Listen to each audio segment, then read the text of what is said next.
Once મોર પછી કરશું ચોક્કસ.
આપણા જ જીવતાની આપણી જ વાર્તામાં આપણે જ રાજાને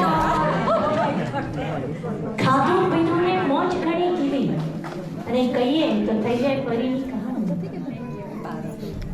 આપણી આસપાસ ઘણું બધું હોય છે, આપણી પાસે પણ ઘણું બધું હોય છે, પણ એને માણવું, એને જીવવું એક આવડતની વાત હોય છે, એ મહત્વની વાત છે.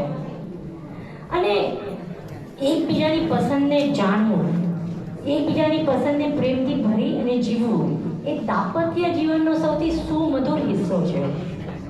એકબીજાની સાથે બનાવેલા સંસ્મરણો એ જિંદગીની મહામૂલી મીરાજ છે.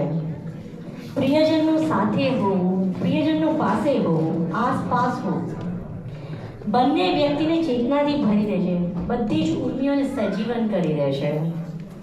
અને વારે ઘડીએ આ ઉર્મિઓની વાત ચાલ્યા કરે, પણ છતાંય કેટલું એમાં છુપાયેલું છે.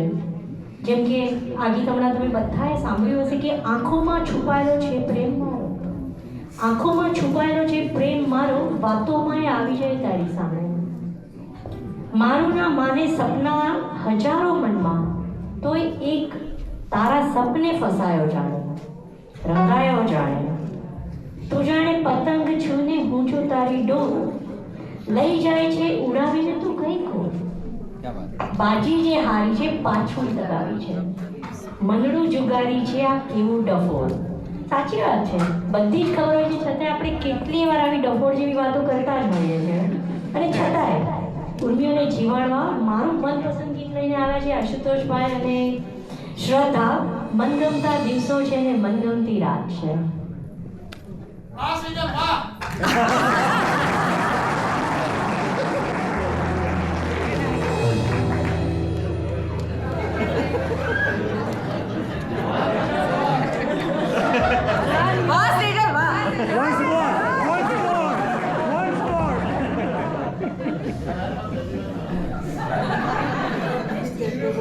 મને એવું હતું કે તમારામાંથી કોઈ તો કહેશે કે વાહ નીરવ વાહ.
મનગમતા દિવસો છે અને મનગમતી રાત છે ને અત્યારે એમ કહું છું મારી આ મનગમતી સાંજ છે.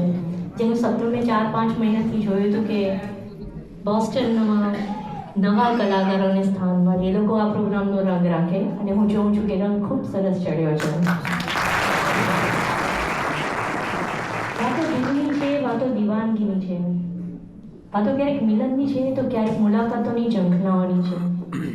અંકિત ત્રિવેદીએ લખ્યું, શ્વાસમાં તું, આંખમાં તું, સપનાના અવસરમાં તું જ એક તું જ. હૈયામાં તું, હોવામાં તું, આંખે જીવતરમાં તું જ એક જ તું. ફૂલો પણ સોનેરી ઝાકળ લખે, નીચું ઝૂકીને આપ વાદળ લખે. તને કુદરત પણ સામેથી કાગળ લખે. દર્પણમાં તું, સગપણમાં તું, ફળિયાના ઉંમરમાં તું જ એક તું જ. મારી ઉછરેલી પૂનમ તું, ઈશારા સાચવીને રાખ મોઘમ તું. આસપાસ ઉગેલી ગમતી મોસમ તું, શબ્દોમાં તું, અર્થોમાં તું, અક્ષરમાં તું, બસ તું જ તું. તે સર્વસ્વ એક જ વ્યક્તિમાં આપણને દેખાય ને ત્યારે દરેક ક્ષણ આપણને એની સાથે જ વિતાવવી હોય છે. અને આપણે ઘણી બધી વાર આવી બધી વિનંતીઓ કરતા હોય છે. નીરજ ભટ્ટે પણ ખૂબ સરસ વિનંતી કરી હતી કે કોઈ મારા સપનાને મનમાં આવે મને મળવાને, કોઈ મારા સપનાને મનમાં આવે મળવાને. હું પાથરીને આંખો છું ઊભી, ભીના મારા અરમાને, સાંભળોને બોલાવું છું એ જૂના સરનામે. તારી વાટ જોતા આખી હું ગઈ. સાંભળો ને આવો ને પીવો. વાત મારી સાંભળો ને કે ખૂણેથી દિલના ખૂણેથી અરજ હું કરું. આવો ને પીવો, ખુદમાં મને સમાવો ને પીવો. આવી બધી વિનંતી આજીજી પીઓની સાથે અને વાલમની સાથે સ્ત્રીઓ કરતી જ હોય છે અને સાથ પણ પાડતી જ હોય છે. આવા એક સરસ સંદેશવાળું ગીત છે આકાશના અવાજમાં વાલમ આવો.